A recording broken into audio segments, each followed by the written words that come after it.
Pues buenas tardes. Como salimos al aire, empezamos a la hora. Muchísimas gracias por estar aquí. Para empezar, porque esto es digamos que es un proyecto un poco novedoso para nosotros, para lo que hemos organizado dentro de lo que la Delegación de Defensa hace. Sin embargo, esto es lo que nos estamos metiendo hoy, es algo totalmente nuevo y confiamos en que sea del gusto de todos y que pueda salir adelante más veces.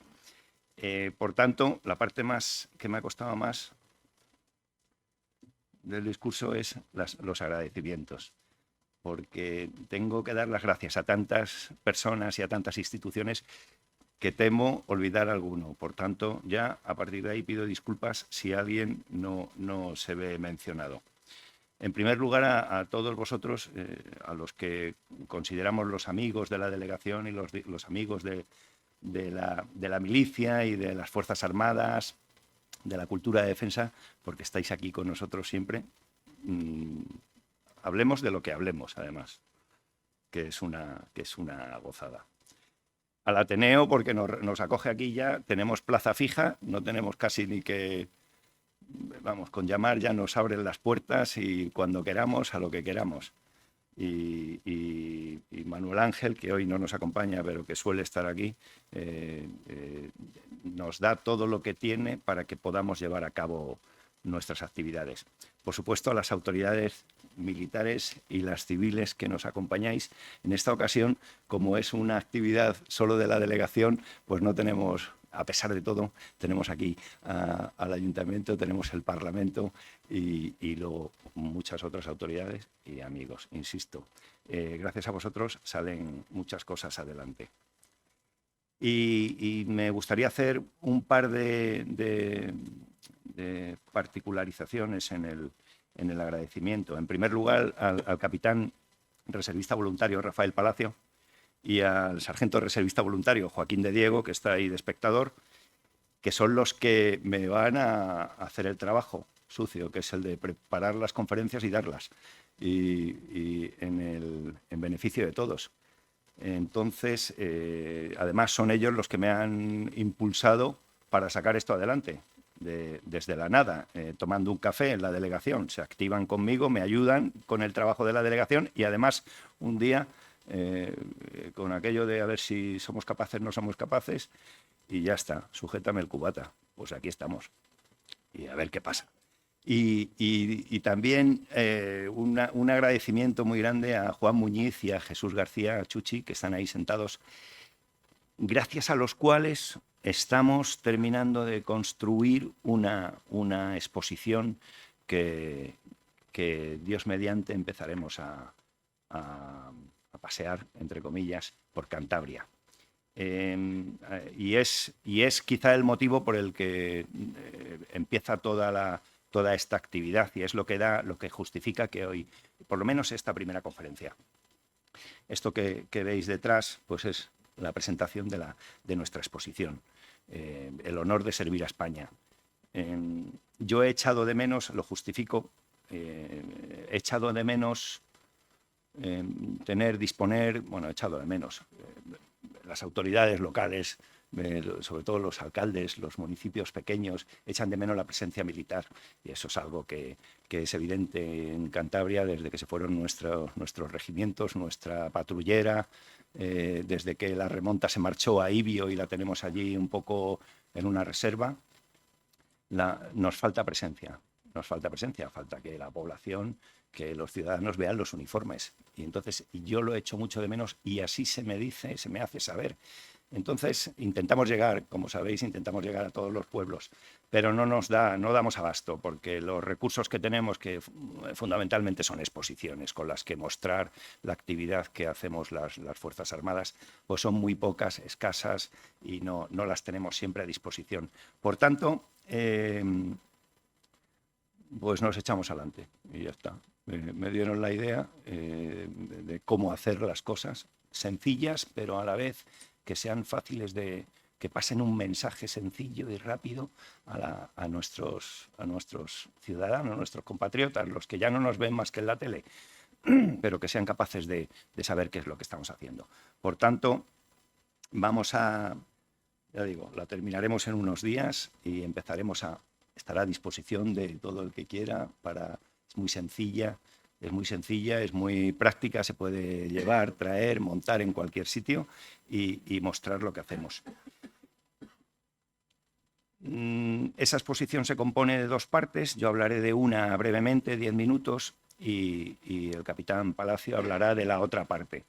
Queremos mostrar, por un lado, la actividad de las Fuerzas Armadas, de la composición, la organización de las Fuerzas Armadas, la actividad, las misiones que llevamos a cabo en el extranjero, por una parte. Como son paneles de dos caras, por la otra parte hablaremos de la relación de las Fuerzas Armadas de los ejércitos, porque entonces no eran Fuerzas Armadas, con Cantabria.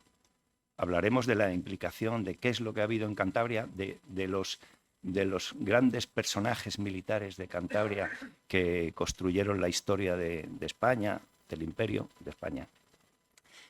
Desde los principios, sin meternos mucho en romanos, en eso va en otra conferencia, hasta lo que habéis conocido casi todos, la Mili, el Marola, el Valencia 23, la Remonta, otros centros militares o relacionados con Fuerzas Armadas que han sido muy importantes, el Museo de la Cavada, vamos, museo es hoy, la Fábrica de Artillería de la Cavada, el astillero del astillero, y más sitios, fortificaciones, en fin, nuestra historia cántabra militar, algo próximo, algo que la gente identifique y con lo que se identifique y que sepa de dónde venimos, y aunque no estemos hoy aquí, hemos estado siempre.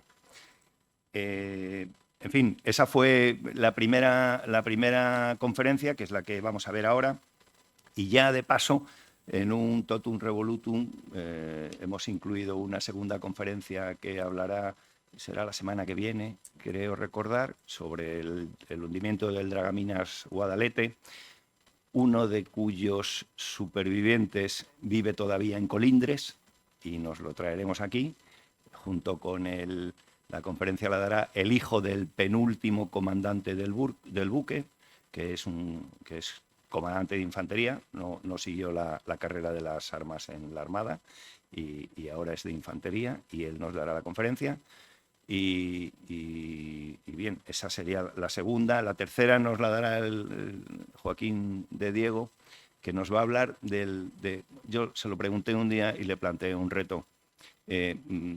A mí me llama mucho la atención, ya que no soy de aquí, el espíritu de los cántabros, el espíritu belicoso de los cántabros, y eso que es algo indudable. ¿Por qué? Si va en los genes, va en la sangre, va en la tierra, va en esta orografía, va en la historia. Digo, explícamelo un día. Y lo he intentado, pero digo, bueno, explícaselo a todos. Y lo va a intentar. Nos va a explicar de dónde viene el espíritu ese tan peleón y tan belicoso de los cántabros. Y esa será la tercera. Y la cuarta, y ya que estábamos metidos en rarezas históricas, también Joaquín de Diego pertenece a un grupo de esgrima, ¿cómo la llamáis? La auténtica, es la histórica. Entonces, se van a vestir de soldados de los tercios, con el armamento de los tercios, ellos son recreadores, y nos van a explicar cómo combatían los tercios, porque hemos hablado de los tercios, sin ir más lejos, en el ciclo pasado estuvimos hablando del Gran Capitán, hablamos un poco por encima de los tercios, pero cómo se combatía, cómo llegaron a ser semejante máquina de guerra. Al final son individuos que se colocan en formación y que cada uno cumple una misión, pero ¿cómo lo hacían? Para que fuese combate a combate, fuese victoria a victoria. Y esa será la última conferencia. Va a ser muy, muy variado a mi manera de ver. Y esa es la justificación, ese es el sentido del ciclo, al cual, por supuesto, estáis invitados. Hay una conferencia más que no la hemos incluido porque vino después, que nos la darán este jueves, Manuel González Zarzuelo, que está por aquí, antiguo bombero, bombero ya jubilado y que es el gran experto en Santander del suceso del Cabo Machichaco y del incendio del 41. Y entonces nos va a dar una conferencia sobre la participación de los ejércitos, entonces del ejército español, en el incendio de Santander y la reconstrucción posterior de Santander. Esa va a ser el jueves. Tendremos aquí también al jefe del regimiento que entonces vino, el actual jefe del regimiento, no el de entonces, del regimiento de ingenieros que vino a ayudar y que viene desde Ceuta a representar al ejército de tierra porque se han sentido, dicho por él, muy halagados al saber que iban a hablar de ellos en Santander. Ese regimiento estaba en Logroño en su día, hoy está en Ceuta, pero bueno, vendrán a participar y a estar con nosotros y a aprender, porque todos aprendemos escuchando de nuestra historia cosas que no imaginábamos, que no están en los diarios de operaciones. Bueno, y termino mi segunda parte y aquí soy breve. De las dos partes de la exposición, digo, la parte que me ha tocado a mí, porque la he hecho yo, la otra la ha hecho Rafa, que es el que sabe. Yo sé de milicia nada más. Me he planteado, con la exposición que vamos a tener, me he planteado estos objetivos. Difundir básicamente la cultura de defensa, llegar a todos lados, difundir los nuevos conceptos de la defensa nacional, que ya no son los que casi todos conocíamos del antiguo servicio militar, de cuando los rusos nos iban a atacar. No, nos iban a atacar la URSS, a lo mejor hoy no nos atacan los rusos, pero es distinto, no tiene nada que ver. Ha cambiado todo mucho, la gente, los militares hemos cambiado, entre comillas, los principios que nos rigen. A pesar de que son los mismos y los ideales son los mismos, trabajamos de otra manera y nuestras misiones son otras y nuestra mentalidad no tiene, no diré nada que ver, pero ha cambiado muchísimo. Y eso hay que enseñarlo porque si no nos quedamos anclados un poco en el pasado. Y finalmente, bueno, mostrar los principios. Esa es la parte que ha cambiado poco. Las reales ordenanzas a la que dedico una buena parte de la exposición, las reales ordenanzas han cambiado mucho. Muchos de vosotros a lo mejor estudiasteis las de Carlos III. Luego yo soy de las de Juan Carlos I del año 81 y ahora tenemos otras. Pero el hilo conductor es el mismo. Luego haré una pequeña mención. Bueno, de la defensa nacional, la verdad es que tenemos poco que decir. Las Fuerzas Armadas deben preservar la seguridad y bienestar de los ciudadanos en los supuestos de grave riesgo, catástrofe, calamidad u otras necesidades públicas. Solo lo resalto eso porque es lo que queremos hacer llegar. También está la parte de combatir, pero esto es mucho más fácil de ver y es un mensaje mucho más sencillo que pasar. Estamos al servicio, básicamente. Y además, pues aquí se incluye que el Ministerio de Defensa tiene que promover el desarrollo de la cultura de defensa, que es el objetivo de la exposición, hacer conocer la cultura de defensa nacional. Misión en la que están implicadas también las instituciones civiles,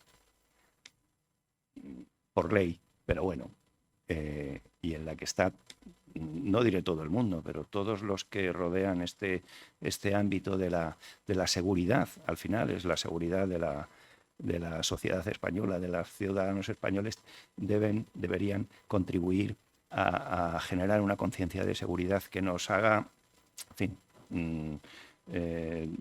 tener una sociedad resiliente que sea capaz de superar los malos momentos y seguir tirando para adelante a pesar de todo. La exposición también, bueno, pues tiene una parte dedicada al Ejército de Tierra. Muy brevemente, tampoco esto es para leerlo en los paneles, no es para explicarlo, porque los tres ejércitos se organizan básicamente de la misma manera, con un cuartel general que manda, una fuerza que se dedica a prepararse para la guerra y un apoyo a la fuerza, que son unidades que se dedican a apoyar a los que van a ir a la guerra o a donde haga falta. Nos dedicaremos también, o le dedicaremos a la Armada una parte también. Básicamente es lo mismo. En cada uno de los paneles dedicaremos a las fuerzas o a las unidades principales que tienen o las especialidades de combate que tienen. En fin, será a cada uno su parte. El Ejército del Aire está organizado de la misma manera, las misiones son, cada uno tiene sus misiones, pero básicamente son prepararse para la guerra. Y de paso, quien se prepara para la guerra se prepara para la paz. Una siguiente parte pues serán las misiones de mantenimiento de la paz. También le daremos un repaso, teniendo en cuenta que llevamos 30 años en el extranjero, en misiones, que decenas de miles de militares han pasado por allí. Bueno, hemos pasado prácticamente todos, y que quizá ha constituido uno de los elementos que más han contribuido a modernizar las Fuerzas Armadas y a proporcionar una imagen moderna de un ejército que se ha demostrado eficacísimo y a la altura de los mejores, y con una idiosincrasia particular que le hace particularmente friendly, no, amigable con las partes que están en conflicto. Se pone en medio, pero se hace amigo de todos, y facilita mucho las tareas y el desempeño de las misiones. Y finalmente, pues bueno, hablaremos de la parte que a mí me gusta más, que es de valores militares, de las reales ordenanzas,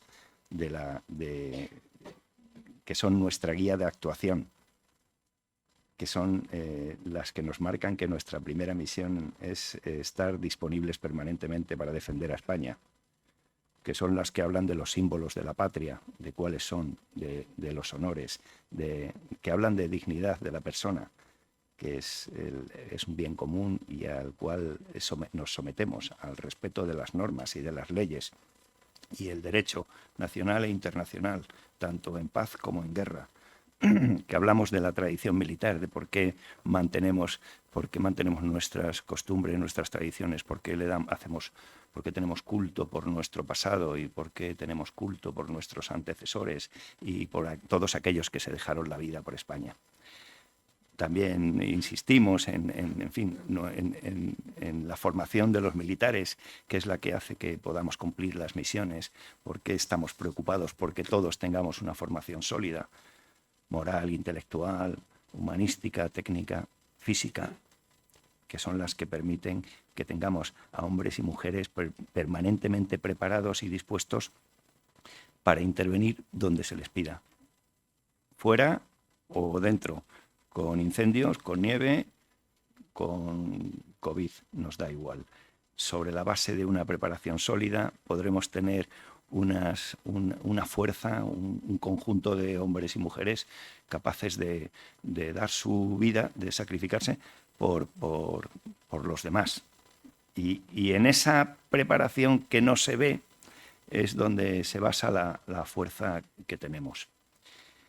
Y poco más. Todo esto, pues espero que en no mucho tiempo lo podamos tener, y sobre todo, digo, aquí estará, en la delegación lo tendremos en cuanto podamos, abierto para disfrute de todos, pero sobre todo para aquellos que menos nos ven, que son los pueblos más alejados de la capital, allí donde casi nunca vamos. Y nada más, y ahora yo termino mi parte y dejo al capitán Palacios que nos hable de historia militar en Cantabria.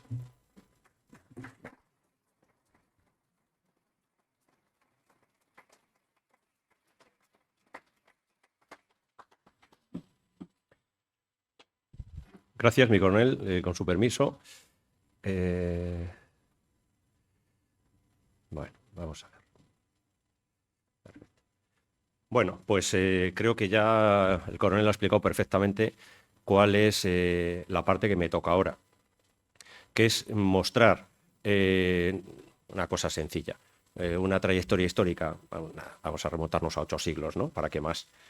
Para tratar de demostrar que Cantabria ha tenido no una vinculación especial con las Fuerzas Armadas, con los ejércitos de España, que la ha tenido, como todas las provincias españolas, sino que Cantabria ha tenido una vinculación especialmente fuerte y que en gran parte, yo creo que en gran parte, para lo pequeño que somos y la poca población que hemos tenido a lo largo de nuestra historia, nuestro impacto en la formación de los ejércitos a través de la historia ha sido especialmente importante. Esa parte de la exposición que ha comentado el coronel, que es la parte histórica, ¿no? Que se mantiene esta idea que les acabo de decir en esos 10 paneles, ¿no? La parte posterior de los 10 paneles. Bueno, pues eso lo he tenido que plasmar en un PowerPoint que no se alargue más de 2 horas, me dijo el coronel. No, menos. Y claro, el problema es que lo que en unos paneles, en 10 paneles, con unos requisitos muy concretos de texto, es decir, muy poco texto, ¿no?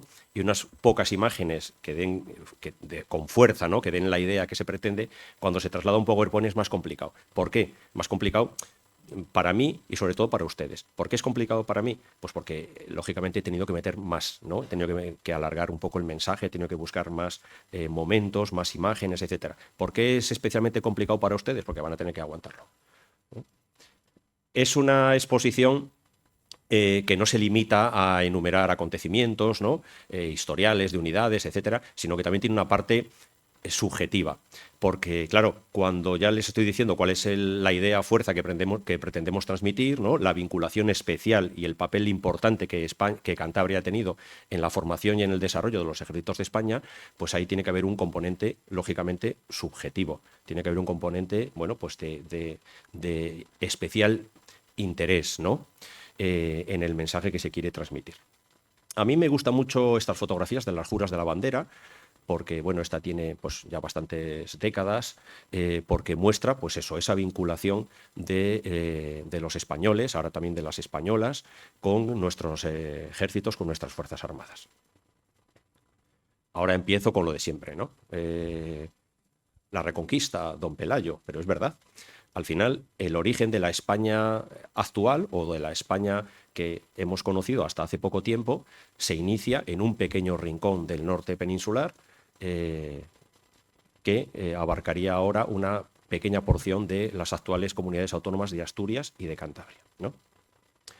La famosa Reconquista. La Reconquista significó bueno, pues la implantación de un código moral, de un código de conducta y de bueno, un código de actuación que va a guiar a España realmente durante, yo creo que todo el resto de su historia, ¿no? Por lo menos, vamos a decirlo, hasta el siglo XX. Si aceptamos, bueno, no me voy a meter en la cruzada, última cruzada que tuvimos, o que la Iglesia dijo que tuvimos, y que empezó en el año 1936. Bueno, espíritu de la cruzada, ¿no? Espíritu de la Reconquista.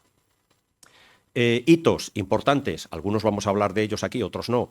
Hombre, vamos a empezar, por ejemplo, por la primera Armada de Castilla, la Reconquista de Sevilla, con las naves al mando del almirante Bonifaz, pero también hubo otra escuadra cántabra que rindió Carmona, astilleros reales de galeones, luego de navíos y fragatas en Guarnizo, en Colindres, en Santoña, las reales fábricas de artillería de Lérganes y sobre todo de la Cavada, que fueron las que surtieron de una excelente artillería de hierro, miles de piezas de artillería de hierro, todo tipo de valerío, etcétera, etcétera, a todos prácticamente los buques españoles y a todas las fortificaciones españolas en todo el mundo. Las imponentes fortificaciones de Santoña, que ha comentado el coronel, que todavía permanecen y todavía pues, nos causan cierto asombro. Bueno, todo eso son testimonios de ese permanente amor a España que hemos tenido los cántabros. Lógicamente, ese amor a España y a nuestras Fuerzas Armadas continúa hoy en día. Cantabria es una de las, yo creo, de las comunidades más, ¿no? más españolistas, más pro España que hay. Por supuesto, eso también lo simboliza con el apoyo permanente del primer soldado de España, que es Su Majestad el Rey. Aquí le tenemos en una, yo creo, no sé si ha sido mi coronel, la última visita que ha hecho a Santander, a Cantabria. Ahí vemos el centro de botín, cuando vino el buque escuela Juan Sebastián del Cano. Cantabria estuvo de manera fundamental en la formación y en el primer éxito de la Armada de Castilla, la Reconquista de Sevilla. Tal es así, tal fue la trascendencia histórica que tuvo, no solamente para los reinos de Castilla y León o los reinos cristianos peninsulares, sino para todo el occidente que se estaba enfrentando al musulmán en el ámbito mediterráneo de manera generalizada, fue tal el impacto que tuvo que es algo curioso. Los propios contemporáneos se dieron cuenta de que ese acontecimiento había sido un acontecimiento, hoy diríamos, histórico. No es muy habitual. Normalmente los acontecimientos históricos se repensan, ¿no? Y se redactan y se les da forma años o incluso décadas o siglos después. Pero en ese mismo momento, los municipios de Cantabria, los concejos de Cantabria que habían proporcionado tripulaciones, que habían proporcionado naves a esta primera escuadra de Castilla, tuvieron tan claro que era un momento clave, fundamental para la historia de sus pueblos, que incorporaron esa gesta en sus armas municipales, en sus escudos municipales. También hubo otros municipios de Asturias, ¿no? Como Avilés, etcétera, pero sobre todo especialmente significativo en Cantabria. El motivo sevillano, que es como llaman los heraldistas, a esa imagen de una nave rompiendo las cadenas que unían la Torre del Oro y la Torre de la Plata del Guadalquivir, ¿no? Para forzar la entrada en Sevilla, están reflejadas y desde hace muchos siglos en los escudos municipales de Santander, de Laredo y de Santoña. Y, lógicamente, el escudo de la actual Comunidad Autónoma de Cantabria, que cogió, ¿no?, lo que más marcaba el carácter y la historia y la idiosincrasia de nuestra comunidad, pues recogió, aparte de la estela de barro, la estela cántabra, ¿no?, el motivo sevillano en su versión de Santander, ¿no?, con las cabezas de los santos mártires. Por supuesto, la Comandancia Naval de Santander, que tiene armas propias, asume las armas, en este caso, del municipio de Santander, y por eso, como ven ustedes, también repite el motivo sevillano con las cabezas de los mártires, y la Delegación de Defensa en Cantabria, en sus armas, coge el escudo de la Comunidad Autónoma de Cantabria, que en su cuartel superior recoge también el motivo sevillano. Pero hubo más. La batalla del Salado, que es una batalla que quizás a ustedes no les suene tanto como a las Navas de Tolosa, la batalla del Salado lo que significó es que se detuvo de manera ya definitiva los intentos musulmanes, hoy diríamos, no sé, yihadistas, es decir, de los radicales musulmanes del norte de Marruecos, que de nuevo volvieron a cruzar el estrecho de Gibraltar para tratar de destruir los reinos hispánicos y volver a reconquistar al-Ándalus. Se les detuvo en el Salado, muy cerca del Guadalete, en la zona de Huelva, en 1340. Y ahí hay noticias fehacientes de que los montañeses no solamente participaron, sino que los principales hombres de las montañas de Santander, de las 4 villas, formaron junto al propio rey Alfonso XI de Castilla. Otro episodio importante en el que participaron los cántabros, en este caso un territorio pequeño, casi minúsculo dentro de Cantabria, la guerra con Portugal. Una guerra con Portugal también poco conocida, pero que en lo que nos interesa significa que Carmona, la ciudad de Carmona, en Sevilla, bueno, se rebeló contra Castilla y se unió a Portugal, y se construyeron galeras en Cantabria, fueron servidas por cántabros y remontando de nuevo el Guadalquivir, rompieron también el cerco de Carmona y consiguieron que la ciudad, bueno, volviera otra vez al seno de la corona de Castilla. Más, en la Guerra de Sucesión Castellana, una guerra civil entre, como saben ustedes, tía y sobrina, Cantabria, en las 4 villas, la montaña, se puso unánimemente a favor de Isabel de Castilla y aportó al ejército de los reyes, de lo que luego serían los reyes católicos. Sabemos que aportaron cientos de ballesteros, lanceros, jinetes y espingarderos, y participaron en ese año 1475 en batallas decisivas que al final darían el triunfo a Isabel de Castilla. Más adelante, la última guerra en territorio peninsular, la Guerra de Navarra, 1512, la anexión de Navarra por parte del Reino de Castilla.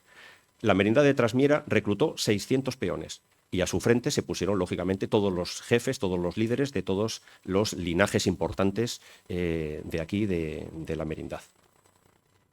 Más, volvemos otra vez a las armadas. Si Cantabria participó de manera importantísima en la primera escuadra de Castilla, en la primera armada de Castilla, también Cantabria tuvo un papel relevante, aunque fuera solamente con un hombre, pero ojo, los hombres, uno solo hombre, muchas veces cambia el signo de la historia.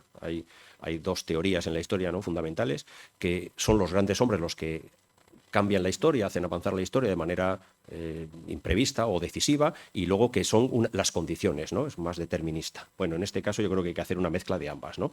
La primera escuadra de defensa de la Guardia de la Carrera de Indias, por así decirlo, en embrión todavía, se hizo en 1507. En 1507 ya empezaban a llegar los galeones españoles cargados de riquezas, y nuestros enemigos, sobre todo Portugal, pues empezaba un poco a envidiarnos. Portugal, bueno, Francia, etcétera.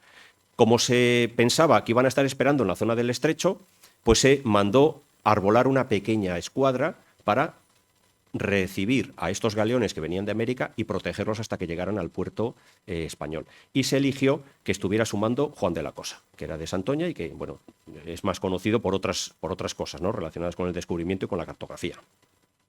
Seguimos con la historia naval y hay que hablar de los astilleros reales. Guarnizo en el siglo XVI, para la batalla de Inglaterra, ve cómo en sus gradas, en sus playazos, se levantan gradas para construir galeones que dan un resultado extraordinario. Creo que regresaron todos de la desgracia de Inglaterra, y durante unos años más, Guarnizo es el astillero puntero, ¿no?, de construcción naval de galeones, que al final son los que dan a España la cohesión de todos sus territorios, en todo el planeta, ¿no?, en todo el mundo, en un escenario, en un imperio, como se decía, un imperio. Nosotros no tuvimos imperio, en el que no se ponía el sol. Tomó el relevo de Guarnizo en el siglo XVII Colindres, con la construcción de también algunos galeones míticos, sobre todo para la Armada del Océano, y sobre todo de la mayor bestia que se botó en esta zona hasta ese momento, que fue la Almiranta Real. Es un galeón que llegó a pesar 1.600 toneladas y llegó a montar más de 90 cañones. Es una cosa brutal. En 1688, ¿no?, estos tipos. Venimos al siglo XVIII, que es un siglo muy importante. El coronel ha comentado las Reales Ordenanzas de Carlos III, que han estado en vigor en España durante más de 200 años, y es porque el siglo XVIII realmente es el siglo que ve el surgimiento de los ejércitos modernos en España. Llega una nueva dinastía, la dinastía borbónica, y al modo francés en algunos asuntos, sobre todo en la armada y en la reforma de la administración, y al modo prusiano, más bien en el ejército de tierra, empiezan a reformar los ejércitos y empiezan a convertirse en ejércitos permanentes mediante la recluta voluntaria, pero pagada, ¿no? Empiezan a hacerse ejércitos profesionales, ejércitos permanentes. Eso sucede en el siglo XVIII, y Cantabria va a tener también un papel muy importante. Volvemos otra vez con personas, lo vamos a hacer. ¿Quién fue el que creó la Real Armada? ¿Quién recreó la Armada española? ¿Quién puso las bases para que la Armada fuera una de las más importantes, si no la más importante, del siglo XVIII y de parte del inicio del siglo XIX? Pues un montañés. Hoy diríamos un cántabro, pero le va mejor el nombre montañés. José del Campillo Cosío. José del Campillo Cosío, fue secretario, ministro de Marina, pero también fue ministro al mismo tiempo, de Hacienda, de Interior, de la Guerra, prácticamente de 6 ministerios que había, él era ministro de 5, o sea, era el ministro para todo, ¿no? Era una mente privilegiada. Murió muy joven, pero sentó las bases de la Armada moderna. ¿Y por qué decimos que era montañés? Si nació en Ayes, porque Ayes está en Peñamellera Baja. Y hasta 1834 podemos imaginarnos a qué territorio pertenecía esa parte de la hoy Asturias, ¿no? Perteneciente a Asturias. Pues de Cantabria, de las 4 villas de las Asturias de Santillana, ¿no?, del corregimiento de las 4 villas. Seguimos con construcción naval. No es porque esté el comandante naval, es que realmente hemos tenido mucho peso en la historia de la Armada y en la historia de la construcción naval para la Marina de Guerra Cantabria. En el siglo XVIII, esta nueva dinastía borbónica decide cambiar el lugar de construcción naval, lo trae desde la zona de Gerona, que es una zona insegura, y piensa en Cantabria, pero no en Guarnizo. En un primer instante piensa en Santoña, por una serie de condicionantes. ¿Qué es lo que hacen estos primeros constructores? Aparte de innovar, ¿no?, y de mezclar la tradición española con la francesa, empezar a construir las primeras gradas permanentes de construcción naval. Son las primeras que se hacen en España. En todos los dominios españoles, las primeras que se empiezan a hacer, porque se abandonan, son en Santoña. Ahí tenemos el diseño y todavía se conservan los cimientos. Cuando hay pajamares muy grandes, se ven. Pero enseguida le toma el testigo dentro de Cantabria Guarnizo. Guarnizo, que va a ser un astillero clave. Ya he hablado yo en alguna ocasión de por qué Guarnizo no se constituyó en el tercer departamento marítimo español, que tendría que haber sido. La idea era poner un departamento en Cádiz, otro en Cartagena y otro en Guarnizo. Si hay algún gallego que me perdone, pero el lobby gallego actuó ahí. La verdad es que se movió muy bien. Hubo unas luchas políticas dentro de los gobiernos de los diversos monarcas, Fernando VI, Carlos III, y al final Guarnizo prácticamente, no digo que se desmanteló, pero quedó reducido a nada y se decidió la construcción enorme, la creación realmente de una nueva ciudad, de una nueva población, de una nueva bahía, ¿no? Y de un nuevo arsenal y departamento marítimo en el Ferrol. Aquí tenemos una vista del astillero de los navíos de Guarnizo en el siglo XVIII, de la maqueta que tiene el ayuntamiento, que es enorme. Si no lo han visto, yo les animo a que la vean. Seguimos con Guarnizo. Trae grandes figuras, sobre todo la que va a ser esencial para Guarnizo en el siglo XVIII es Juan Fernández de Isla, que va a demostrar que se pueden hacer barcos mejores, más marineros que los de nuestros enemigos, pero sobre todo más baratos y más eficientes. Se le calzaron al cabo de unos años y entonces tuvimos que cambiar y tuvimos que copiar a los ingleses cuando los ingleses nos habían copiado a nosotros, pero bueno, esto es nuestra historia. Navíos, fragatas también, pero sobre todo navíos míticos que salieron del astillero de Guarnizo, pues muchos, tuvieron un comportamiento extraordinario. El que hay que resaltar, yo creo aquí, es el San Juan Nepomuceno. San Juan Nepomuceno tuvo una vida de casi 40 años, 39 años, una vida útil, un barco de madera, si se le mantiene, es eterno, ¿no? Ahí está el Victory para demostrarlo. Y el San Juan Nepomuceno, además servido por Churruca, al mando de Churruca, saben que tuvo un comportamiento no glorioso, sino lo siguiente en Trafalgar. Pero bueno, Churruca no era cántabro, así que aquí lo que nos interesa es el navío, el San Juan. Al mismo tiempo que está sucediendo esto, construcción naval en Santoña y luego sobre todo en Guarnizo, innovación técnica, nuevas maneras de construcción. En la Cavada, que surge al principio como una especie de anexo de las Reales Fábricas de Liérganes, que se fundan en el siglo XVII, trayendo a gente de los Países Bajos, ¿no? Que son expertos en fundición de artillería, etc. La Cavada se convierte en el gran centro de construcción, el gran centro de fundición de artillería de hierro, porque artillería de bronce se usaba para otras cosas y se hacía en otros sitios.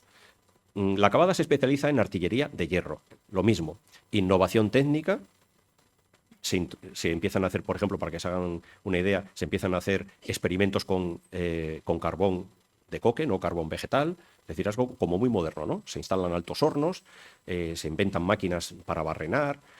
Las pruebas que se hacen a los cañones de la Cavada son extraordinarias, son cañones más ligeros, que aguantan muchísimo más, mucho más resistentes, mucho más precisos.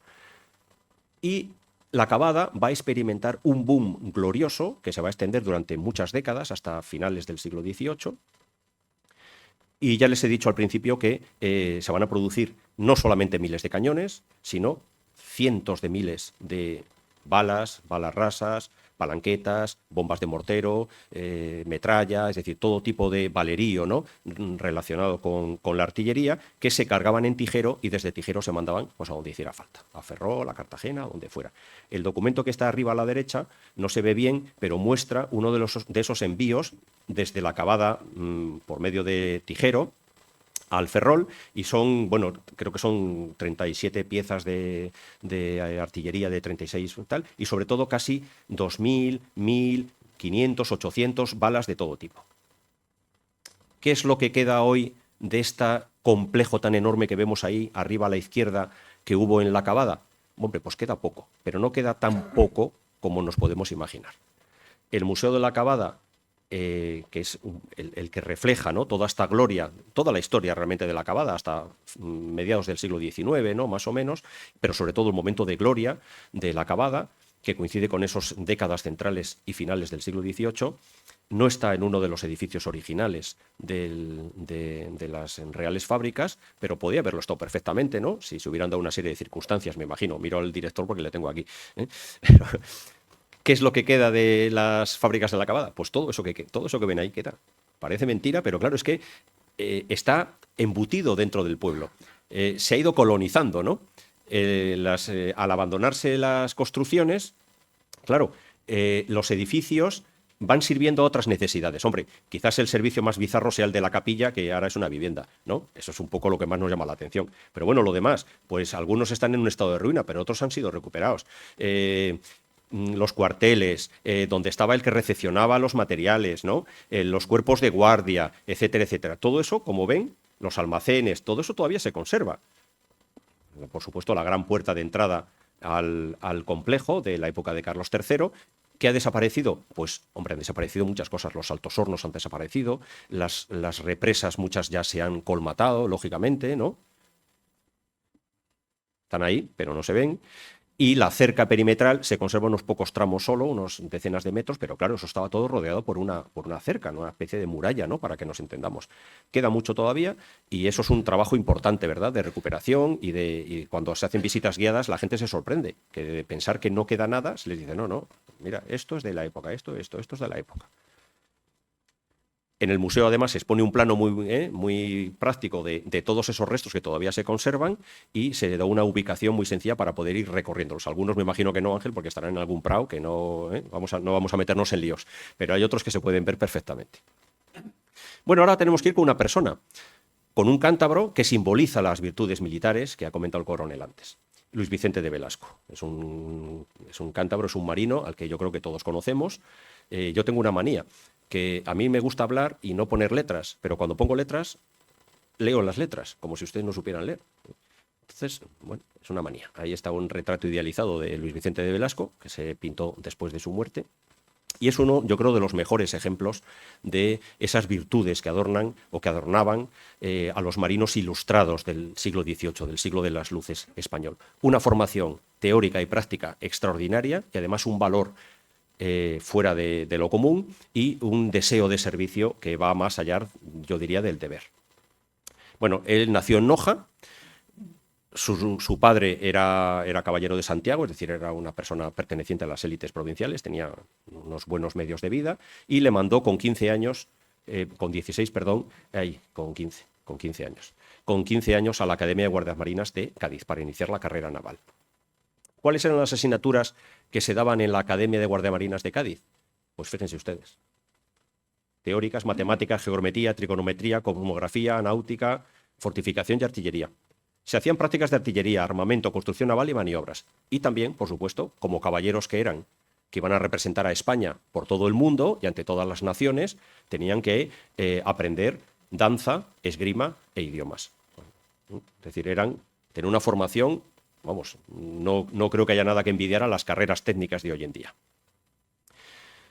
Empieza su carrera naval muy joven, con 16 años, porque lo que tenían las características de los guardiamarinas es que realizaban una formación teórica combinada con la práctica, es decir, momentos de formación en la academia y luego se embarcaban. Y se embarcaban para campañas, no se embarcaban para aprender solamente a navegar, se embarcaban para campañas. Participó en uno de los sitios de Gibraltar, luego participó en la conquista de Orán, luego estuvo en aguas de América y del Mediterráneo, combatiendo a los piratas berberiscos.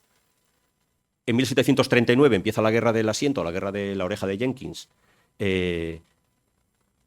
Continúa en activo, porque son momentos de mucha necesidad, de mucho esfuerzo de nuestra Armada. Asciende a capitán de fragata y se le pone al frente de un navío, de un barco, de una embarcación de 30 cañones. Y aquí comienza una de sus primeras gestas, que venció él solo con su fragata a otra fragata inglesa de 36 cañones que además iba apoyada por un bergantín. Los venció y los apresó. Luego fue puesto al mando de una división de jabeques para recorrer la costa de Cuba para acabar con los piratas o corsarios, en este caso corsarios. Con solo 20 cañones apresó un buque inglés de 36. En 1754 se ascendió a capitán de navío y un capitán de navío se le da el mando de un navío. El navío que se le dio fue el Reina. Con él estuvo haciendo diversas funciones hasta que en 1762 él se encontraba en la zona de Cuba, en la zona de La Habana. Llegó un enorme contingente británico, inglés, con el objetivo que consiguieron de conquistar La Habana, conquistar la capital de Cuba y además uno de los puntos esenciales del comercio español, no solamente en el Caribe, sino en toda América. Desembarcó ese enorme contingente de 20.000 personas y, lógicamente, los barcos españoles entraron en la rada y los marineros, la marinería, la infantería, se puso al servicio del capitán general, que decidió que Velasco fuera el que defendiera el Castillo del Morro. Realmente el Castillo del Morro se llamaba el Castillo de los Tres Santos Reyes Magos del Morro. El Castillo del Morro es bueno, la entrada a la bahía de Cuba es la clave de la defensa de La Habana. Si el Morro cae, La Habana cae. Es decir, que a Velasco se le dio el puesto de mayor riesgo y fatiga, ¿no? Sabiendo que era la misión más complicada y la más difícil. El Morro estuvo resistiendo el ataque inglés casi 2 meses. Era tal el bombardeo al que se sometía todos los días, que quedó prácticamente destruido el castillo del Morro, que contaban los que lo vieron que parecía el Morro un volcán, porque salía humo continuamente. Aquí vemos, ¿no?, en este cuadro, era permanente, con las bombas, sobre todo las bombas que explotaban, las bombas explosivas, era una columna de humo permanente. En estas condiciones tan difíciles, Velasco prácticamente no dormía, se acostaba unas pocas horas con el uniforme y siempre era requerido y tenía que levantarse inmediatamente. Y cuando los ingleses le dijeron que era imposible resistir, que se rindiera con honores, él dijo esto. Pero es que esto, que nos puede parecer que se ha escrito posteriormente, ¿no?, alguien pues para inflamar los ánimos, es que esta gente era así, es que lo dijo, además, y su secretario tomó nota. Dijo: no aspiro a inmortalizar mi nombre, solo deseo derramar el postrer aliento en defensa de mi soberano, la honra de la nación y el amor a la patria. Estaba claro que la cosa ya estaba vista para sentencia. Los restos de la bandera que ondeaba en el Morro pudimos conservarlos y están, creo que es en el Museo del Ejército. Los ingleses abrieron una brecha en una de las cortinas, una brecha enorme, y Velasco se puso al frente de 3 compañías de infantería para tratar de taponarla. Recibió un disparo en un costado, cayó herido, los ingleses entraron en el Morro, conquistaron el fuerte y el propio general británico mandó a su médico personal para que atendiera a Velasco, porque reconocía que era un héroe y le prestaron todos los auxilios. Le quitaron la bala, pero al día siguiente murió de tétanos. La historia posterior de Velasco no viene al caso ahora, porque lo que nos interesa es su acción, su actuación. Vamos ahora con la Guerra de la Independencia, en la que Cantabria tuvo un papel importante, por muchas razones, pero solamente les he traído aquí un detalle. Cantabria, una provincia pequeña, una provincia pobre, una provincia conquistada en su mayor parte, o por lo menos los núcleos de población más importantes, los núcleos económicos más importantes, conquistada por el ejército francés prácticamente hasta el verano de 1812, fue capaz de levantar una división completa, una división pequeña, una división de aquella época, pero una división completa, formada por gentes de la montaña. Se llamó, ¿cómo se iba a llamar? La División Cántabra. Hitos de la División Cántabra, tenemos en Collio, porque su centro neurálgico estuvo en Liébana, y la Academia de Cadetes estuvo en Collio, luego tenía Mogrovejo, tenía almacenes, ¿no?, etcétera, etcétera, pero eso es otra historia. Y esos 5.000 hombres se repartían en 5 regimientos de infantería, 2 de infantería de línea y 3 de infantería ligera, que se llamaban tiradores de Cantabria, como ven ustedes, todos tenían nombres de Cantabria, y una unidad, un regimiento de caballería, que llegó a tener 3 escuadrones, que fueron los húsares de Cantabria. Aquí tenemos un oficial de granaderos, el Juan José González de la Riva, el creador de los húsares de Cantabria, y un joven húsar en un acontecimiento de hace unos 20 años en una recreación, ¿no? Tenemos que volver a hablar de hombres. Pedro Velarde y Santillán, con Y, por favor, no tiene nada que ver con la Guerra de la Independencia en Cantabria. De hecho, murió el mismo día en que se declaró, sin saberlo, la Guerra de la Independencia. Pero su trascendencia fue enorme. Y no fue enorme solo en la Guerra de la Independencia, sino que fue enorme después, en la formación de la España moderna, en la formación del Estado liberal. Pedro Velarde, que es otra cosa curiosa, por decirlo gráficamente, no pegó un tiro nunca. Pedro Velarde no entró nunca en combate, nunca. Una persona que tenía unas cualidades intelectuales y de organización extraordinarias, y casi cuando se graduó, cuando salió de la academia, se le metió de profesor. Y se le metió siempre en apoyo, en funciones, ya digo, intelectuales y de organización. Él no hacía más que pedir que por favor le mandaran con sus compañeros al frente.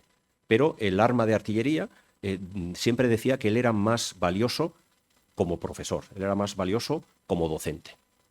Es una cosa extraña, porque la única refriega en la que estuvo Velarde implicado fue la del 2 de mayo de 1808 y le mataron sin que él prácticamente pudiera intervenir, ¿no? Él estaba haciendo otras cosas. Lo vamos a ver. Esta es una maqueta que hay en el Museo de Historia de Madrid, del Parque de Monteleón, antiguo palacio. Esta es la famosa entrada, la famosa puerta, el arco que todavía se conserva, ¿no? Que han puesto unas estatuas donde los chavales hacen el botellón ahora. Bueno, Daoiz, como saben, estaba fuera. Velarde estaba dentro. ¿Por qué estaba Velarde dentro? ¿Por qué estaba en el patio? Pues porque los franceses intentaban, y de hecho lo consiguieron, penetrar en el cuartel por los laterales. Y dentro había otra compañía, voluntarios de Estado, etcétera, etcétera, y a todos ellos era Velarde el que los mandaba. Velarde estaba mirando hacia acá y Daoiz fuera. Famoso cuadro que siempre se confunde de la muerte de Daoiz con la muerte de Velarde. Daoiz es herido, ¿no? Y cuando se lo dicen a Velarde, se da la vuelta y corre hacia la entrada para ayudar a su amigo. En ese momento, un oficial polaco de los que había entrado por detrás le pegó un tiro por la espalda y le mató. Cayó muerto al instante. Esta es la muerte de Velarde. Aquí está el arco famoso y Daoiz estaba aquí fuera. Daoiz murió aquí. Y aquí está Velarde muerto. ¿Por qué es importante la figura de Velarde? Porque se convierte en un símbolo. Se convirtió enseguida en héroe de la patria. Daoiz y Velarde, luego el teniente Ruiz, fueron nombrados por la regencia en héroe de la patria, en 1812. Y además se mandó que figuraran en todas las listas de artillería como presentes, es decir, como vivos. Están presentes en nuestro espíritu, en nuestros corazones, en nuestra memoria, presentes. Se decía presente antes. Entonces alguien pasaba lista y decía, Capitán Luis Daoiz, presente.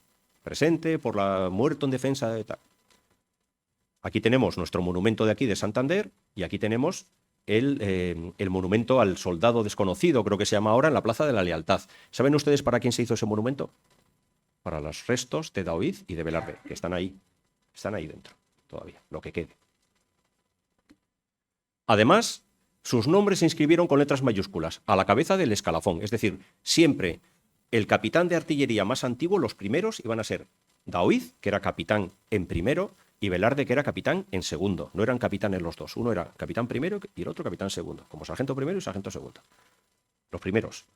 Y se tenían que, ya digo, siempre aparecer en el primer puesto del escalafón. Y además se leyó un elogio que hasta hace no muchos años se leía en la Academia de Artillería de Segovia, siempre al inicio del curso. Es un poco la lección que se daba a los alumnos, a los cadetes, ¿no? Para motivarles en su trayectoria militar.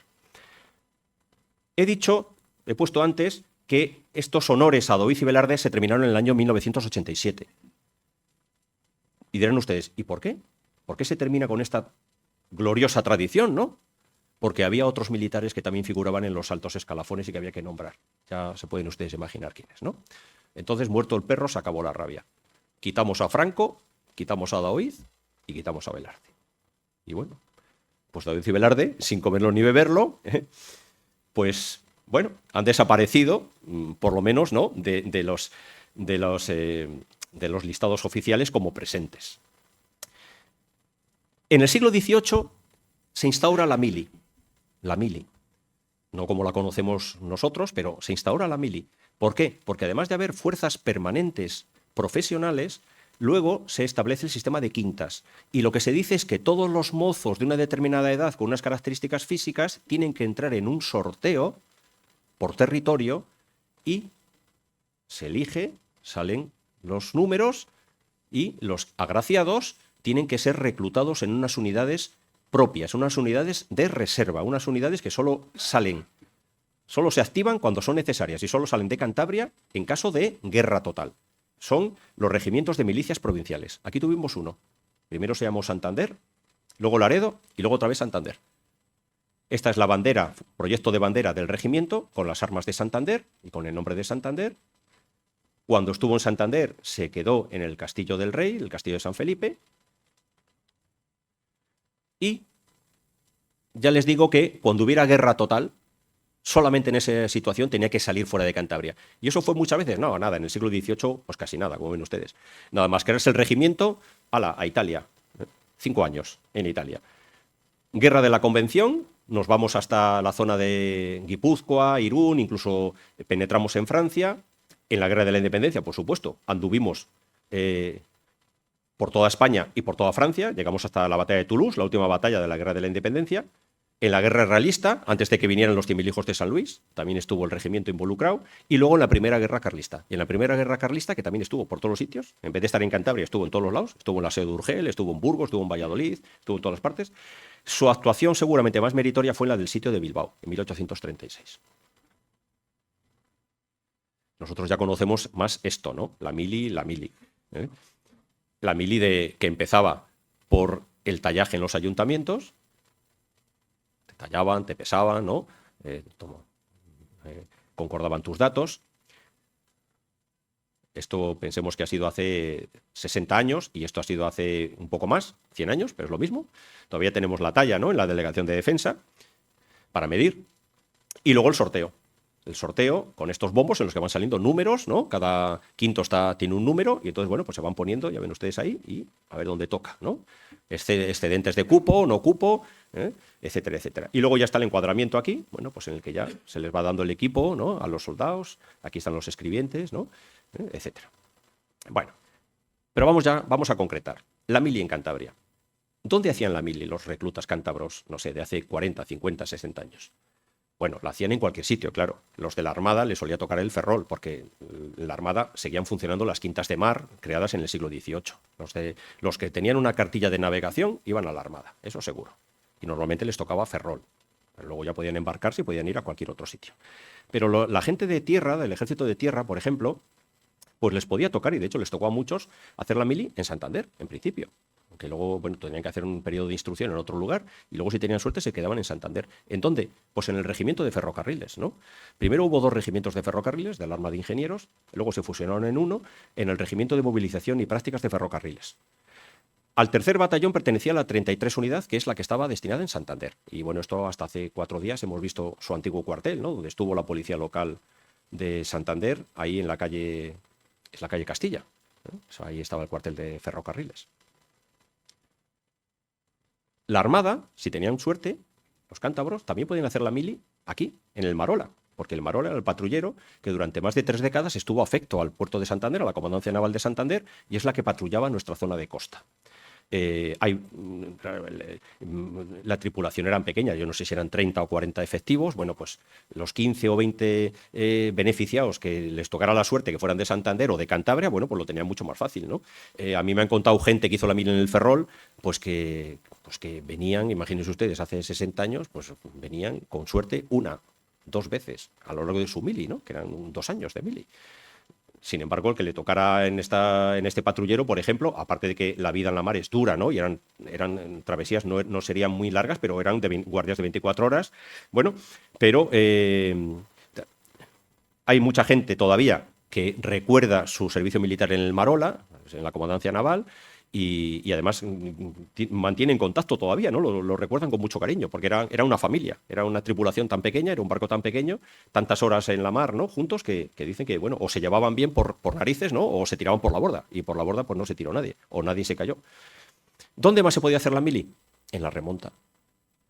La remonta se crea en 1921. En 1921, bueno, el Ayuntamiento de Santander, la Diputación Provincial de Santander le había comprado al conde de Campogiro su finca, con un palacete que él tenía, y luego se la revendió al Ministerio de la Guerra, creo que por 1.000.000 de pesetas. Y el Ministerio de la Guerra decidió poner ahí, en Santander, en Peñacastillo, lo que eran las afueras de Santander en aquella época, un depósito de sementales, ¿no?, que con el tiempo fue la remonta de Santander. Ahí también hacían la mili los cántabros, si tenían suerte, y ya saben que por las necesidades actuales, ¿no?, de este tipo de servicios, pues bueno, hace unas décadas se trasladó, ahí están todavía los terrenos, ahí están todavía parte de las instalaciones, el picadero, ¿no?, etcétera, etcétera. Pero muchos cántabros también hicieron la mili en la remonta. La mayor parte de los cántabros que les tocó la suerte de hacer su servicio en Cantabria, ¿dónde hicieron la mili? En infantería. En infantería, ¿por qué? Porque había 2 regimientos de infantería en Cantabria. Había uno en Santander y otro en Santoña. Luego ya desapareció el de Santoña y solo quedó el de Santander. Y el de Santander fue el Regimiento de Infantería Valencia número 23, que se creó por la unión de varios batallones provinciales a finales del siglo XIX. Al poco de crearse, se estableció en Santander y ya estuvo hasta su desaparición. El Regimiento Valencia 23 fue de infantería hasta sus últimos años de existencia, no sé si fueron sus últimos 15 años, que cambió y pasó a ser un regimiento de defensa nuclear, biológico y químico. No tiene nada que ver el regimiento ABQ actual, ¿no? Valencia, que es Valencia número 1, que está en Valencia, ¿no? Está cerca de Valencia, con este Valencia 23 NBQ. ¿Por qué digo esto? Porque el historial del Valencia 23 NBQ lo asumió el regimiento Garillano, que es el que está en Munguía, está en Vizcaya. ¿Qué nos queda del regimiento Valencia? El pabellón de oficiales, que es un centro cívico. Esta es la entrada al cuartel, que los que no hayan servido en él hemos pasado por delante muchísimas veces, hasta que lo han tirado hace, no sé, 20 años, 25 años. Hay un parque, edificios, etcétera, etcétera. Por supuesto, también participó en la guerra de Cuba, en la guerra de África, etcétera, etcétera. ¿Qué más nos queda del regimiento Valencia 23? Pues su bandera. Su bandera está en el despacho de la presidenta de Cantabria hoy, ¿no? Aquí tenemos el último coronel del regimiento de infantería, del regimiento Valencia NBQ 23, haciendo entrega al presidente Díaz de Entresotos de la bandera, ¿no? Que se expone allí en un lugar de honor en el despacho. Y luego, pues bueno, ¿quién no ha visto a los soldados del Valencia haciendo maniobras y marchas por toda Cantabria? Pues por aquí, por General Dávila, era muy normal, ¿no? A las 6 de la mañana te los encontrabas haciendo las marchas, o como vemos aquí, yo no sé si esto es Somo, bueno, haciendo sus marchas, ¿no? Sus cosas, es decir, era algo, bueno, pues estaba plenamente integrado en la ciudad, además, y muchos de sus componentes eran de aquí, eran de Cantabria, ¿no? Hablaba antes de Santoña y de otro regimiento. En Santoña todavía se conserva un antiguo cuartel de infantería, se entregó en 1863, que, bueno, acogió muchas unidades. La última, de manera más permanente, fue el Regimiento de Infantería Andalucía número 52, que ya les digo que desapareció porque se fusionó con el Valencia 23 y creo que a finales de los años 50 las últimas compañías se vinieron ya a Santander y entonces quedó vacío. El edificio de ese cuartel de infantería, después de casi 100 años de servicio, quedó sin uso, porque los restos del regimiento que había existido se fueron. Entonces se pensó en darle otros usos. Bueno, pues afortunadamente no sucedió lo mismo que con otro cuartel que había en Santoña de artillería y de ingenieros, que se derribó, y hay urbanizaciones, hay casas, sino que el propio Ministerio de Defensa lo recuperó, Ministerio del Ejército, y creó primero un patronato con instituto de enseñanza secundaria para que los hijos de militares pudieran venir internos a estudiar su bachillerato a Santoña. Y luego se recicló, manteniendo todavía el Instituto de Enseñanza Media, se recicló en la que es actualmente la Residencia Militar de Acción Social de Estudiantes, Patronato Virgen del Puerto. Mantiene el nombre de patronato de su creación del año 60 como patronato de estudios, de venir estudiantes. Por cierto, el motivo sevillano lo tenemos también en el escudo, ¿no? Con las armas de la residencia.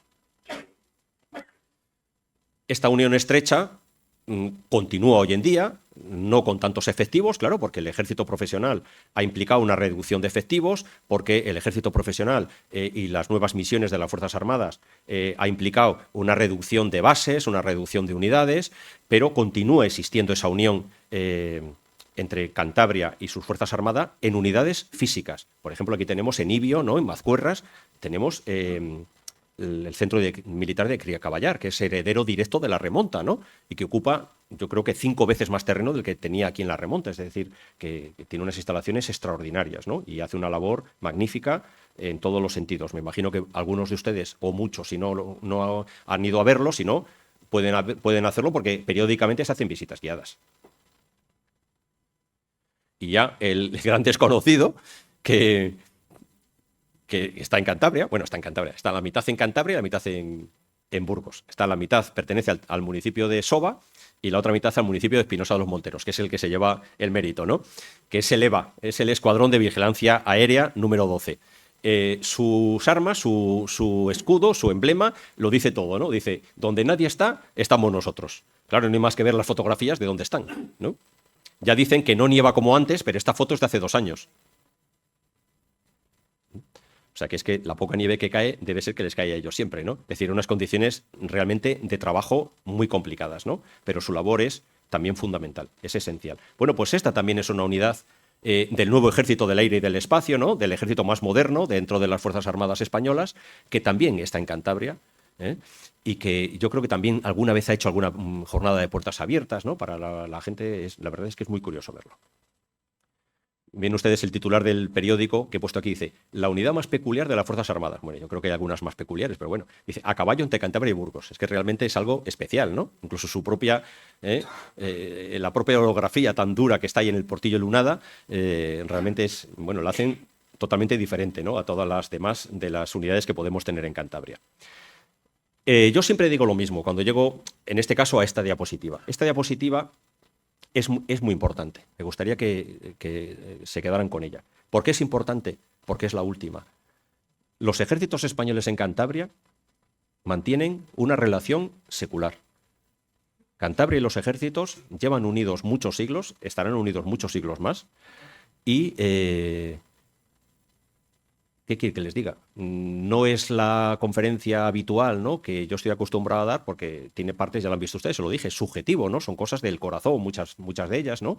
Pero bueno, espero no haberles aburrido demasiado. Aquellos 3 señores que se han dormido, despierten, por favor, que ya terminó. Y nada, muchas gracias. Yo no sé si quieren hacer alguna pregunta. No sé si este tipo de conferencias puede recibir alguna pregunta, porque, no sé, es como muy genérico, ¿no? Ha sido así muy general, como ven ustedes.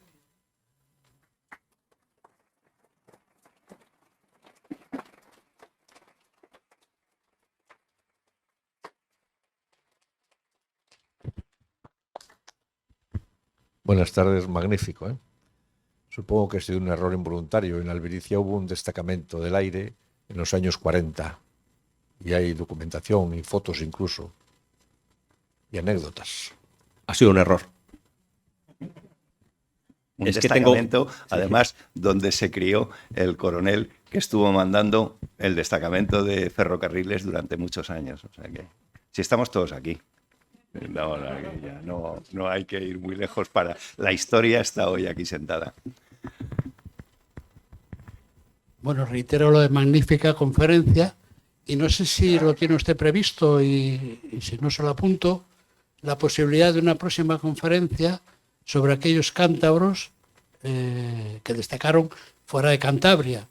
Me viene a la memoria, por ejemplo, el tercio de cántabros montañeses de Buenos Aires o José de Bustamante y Guerra, que formó parte de la expedición Malaspina al mando de la Atrevida. Y luego, no sé si queda aquí en el salón alguien más, pero yo hice la mili precisamente en el Regimiento Valencia.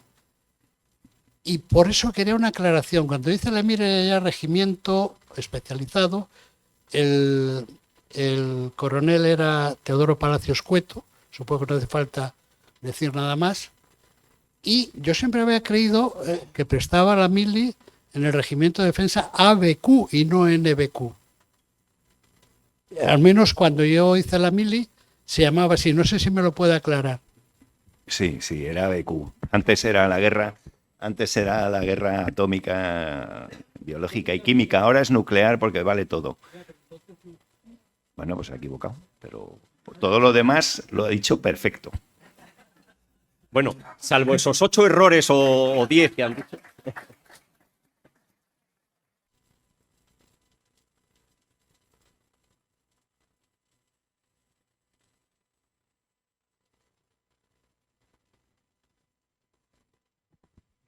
Ha sido usted muy ameno. Yo le quería preguntar una cosa porque desconozco los honores militares. Si a Daoiz y a Velarde se les nombraba siempre, ¿alguien se acordó del teniente Ruiz? Él no tiene la culpa. El teniente Ruiz era de infantería. Y no lo teníamos, Floren, en el escalafón. No estaba el teniente Ruiz. Los artilleros sí lo pusieron. Sí, no, el teniente Ruiz estaba allí. Lo que pasa es que no lo incluimos. ¿Aguantó al principio? Sí. No lo sé. Sí estaba. ¿Qué ha dicho? Sí estaba en el escalafón, sí. Y lo que ha dicho mi capitán de que se quitó a Velarde y a Daoiz del escalafón, eso es cierto, pero el día de Santa Bárbara en todas las unidades de artillería, y yo soy de infantería, en todas las unidades de artillería se lee la actuación de David y de Velarde en el Parque de Monteleón. O sea que se sigue manteniendo la tradición en todos los regimientos de artillería. Se me había olvidado comentar. De Joaquín de Bustamante y Guerra están en la exposición. Está en la Estamos en exposición. ello. Está en la exposición. No, es que hay que delimitar. Sí. Sí, tú. Es que es curioso, porque yo que estudié en la expedición Malaspina, que es expedición Malaspina-Bustamante, ¿no? Estuve mirando los documentos originales del Museo Naval. Y era curioso porque cuando los oficiales empezaban a buscar, a reclutar, ¿no?, oficiales de mar, marineros para la expedición, decían que sean del norte, que sean de Cantabria, bueno, de la montaña, las 4 villas, que sean de las provincias vascas, porque los del sur no aguantan el cambio, el frío, no aguantan la nieve, son menos enteros, ¿no? Es una cosa curiosa. Por eso una proporción muy importante, mucho más de lo normal, de las tripulaciones de la Descubierta y de la Atrevida eran gente sobre todo de Cantabria y de Vizcaya, y de Asturias alguno, pero sobre todo de Cantabria. Hago spoiler. Estamos preparando ya un ciclo para el otoño, otro ciclo. Ese lo hacemos en coordinación directa y con el apoyo fundamental del Ayuntamiento de Santander.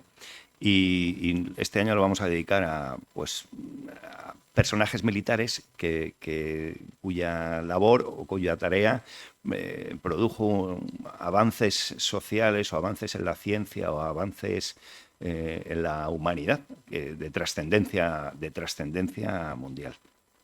O así lo entendemos nosotros. Una de las conferencias es de la expedición Malaspina y hablaremos de Malaspina y de Bustamante, de los dos. Hablaremos por supuesto, del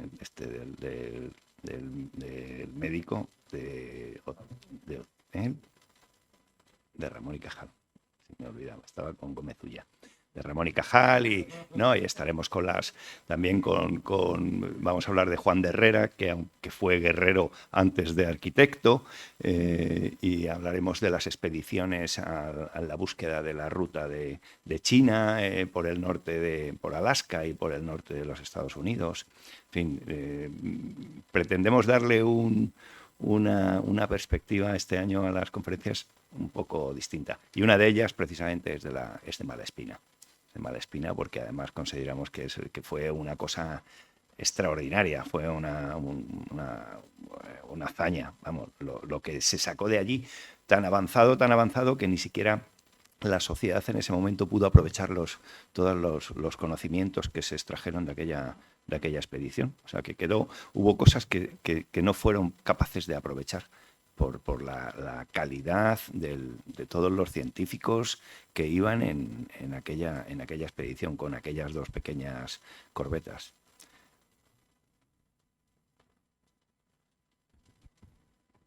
Don Emiliano, perdón, esta labor didáctica, pedagógica sobre el ejército español con la aquiescencia y el beneplácito de las autoridades civiles, ¿a usted le consta que se está realizando en Cataluña?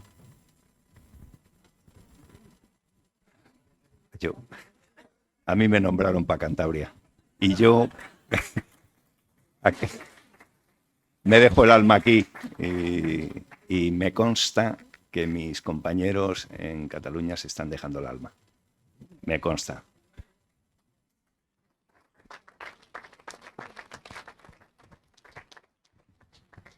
Buenas tardes.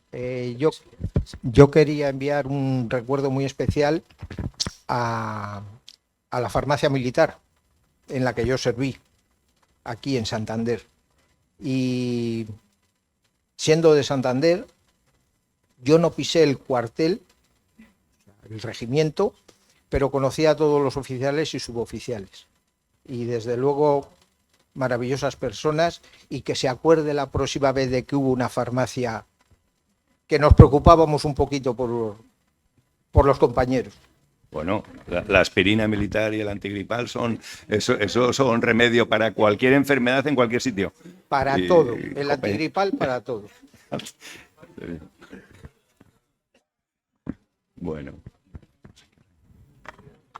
pues yo creo que... Ángel. Enhorabuena, Rafa. Gracias por lo que le toca a la Real Fábrica de Artillería de la Cavada.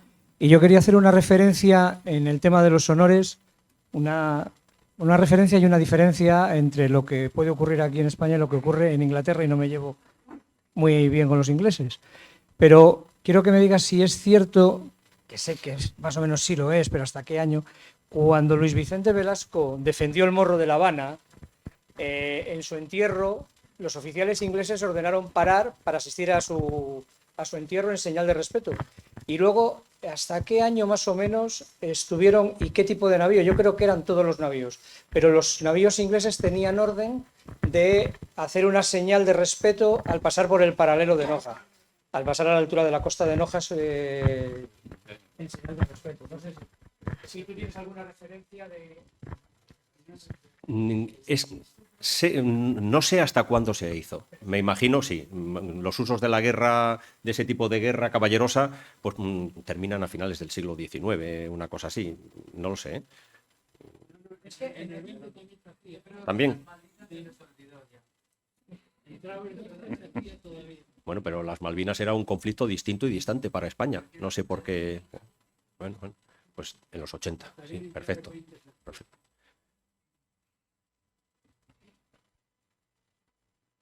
Bueno, pues... bueno. ¿Y la última? Que antes se me olvidó que, bueno, que como le he dicho, he estado en el Regimiento de Defensa BQ. Ha habido todos esos regimientos militares en Cantabria. Ahora prácticamente no hay nada. ¿Cree usted que es reversible esa situación o no? No, es difícil. Es difícil porque la organización militar ahora está racionalizada. Las unidades se constituyen como unidades de combate, se ubican al lado de los campos de maniobras y los campos de tiro, y entonces es difícil. Está todo muy, muy organizado ahora ya para desplazar unidades o cambiarlas de asentamiento.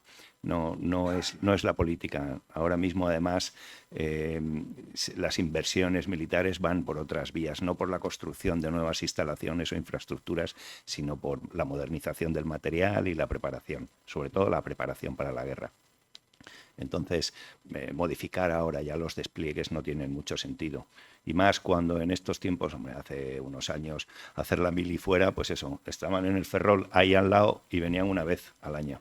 Ahora mismo ya con las comunicaciones que hay, muchas veces da igual donde esté la unidad situada, porque es fácil desplazarse y hacer las prácticas, las maniobras en los campos que están dedicados a eso. Entonces ya no es un problema. O sea, ahora mismo ya no hay un planteamiento de reestructurar y de modificar o de cambiar unidades de sitio. Ya no tiene mucha... Ahora mismo no es un problema para nosotros. Tenemos otros problemas. Bueno, pues terminamos. Yo remato porque lo ha dicho él mejor que yo. La verdad es que esto lo hemos hecho con el corazón. O sea, queremos dar a conocer las Fuerzas Armadas, queremos llegar, pero lo hacemos desde el corazón, con todos nuestros errores y con nuestras carencias, pero lo que queremos es que las Fuerzas Armadas estén cerca o sigan cerca de los ciudadanos, de nuestros compatriotas. Y ya está. Y, Rafa, pues nada. Muchas gracias.